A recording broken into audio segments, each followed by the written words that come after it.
Kisah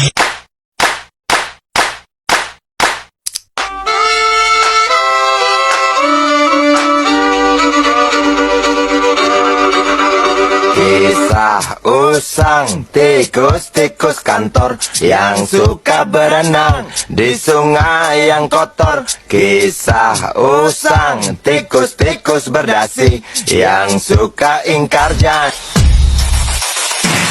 Halo semua, perkenalkan saya Nika Diandra Aprilia Putri dari kelas 8E nomor absen 28. Kalian semua pasti sering banget kan dengar kata korupsi. Menurut KBBI, korupsi adalah penyalahgunaan kekuasaan atau uang negara oleh individu, perusahaan, dan lainnya untuk keuntungan pribadi ataupun kelompok. Dan sayangnya kasus korupsi yang terjadi di Indonesia bisa terbilang sangat tinggi. Pasti yang paling sering kita dengar itu kasus korupsi dalam pemerintahan kan? Kalian tahu nggak nih, kalau ternyata kasus korupsi itu nggak hanya bisa terjadi di dalam pemerintahan aja loh. Bisa juga terjadi di lingkungan sekitar kita atau bahkan kita sendiri pernah jadi pelakunya. Kira-kira kasus korupsi apa aja ya yang bisa terjadi di lingkungan sekitar kita? Seperti yang kita ketahui, korupsi itu bisa menguntungkan kalau nggak ketahuan aja. Kalau ketahuan bisa merugikan banyak pihak dan bahkan bisa merugikan diri sendiri. Jadi mulai sekarang stop korupsi dan ayo kita menuju Indonesia yang anti korupsi. Nah, jadi contoh kasus korupsi yang bisa terjadi di lingkungan sekitar kita itu misalnya lingkungan publik dan masyarakat.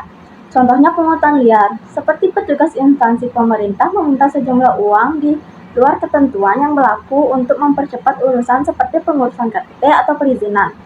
Yang kedua ada suap saat ditilang, seperti memberi uang langsung kepada petugas lalu lintas agar terhindar dari sanksi tilang. Yang ketiga pemerasan, seperti petugas meminta uang kepada bawahan dengan ancaman pemecatan. Lalu yang bisa terjadi di lingkungan pendidikan adalah yang pertama menyontek, seperti menyalin pekerjaan yang lain atau menyontek saat ujian. Yang kedua, memalsukan data, seperti memalsukan data diri atau dokumen untuk mendapatkan beasiswa. Yang ketiga, penggelapan uang kas kelas. Kasus ini terjadi ketika bendahara kelas atau siswa lain yang memegang uang kas kelas mengambil uang tersebut untuk kepentingan pribadi tanpa sepengetahuan dan izin. Dan yang terakhir, contoh kasus korupsi yang terjadi di lingkungan keluarga. Yang pertama, mengambil sebagian uang kembali, seperti mengambil uang kembalian belanja tanpa izin dari anggota keluarga yang lain. Yang kedua, meminta uang lebih, seperti meminta uang kepada orang tua untuk membeli buku dengan harga yang dibesar-besarkan. Dan yang terakhir, berbohong, seperti berkata bohong kepada anggota keluarga. Lalu ada beberapa faktor penyebab korupsi. Ada banyak faktor yang menyebabkan korupsi terjadi.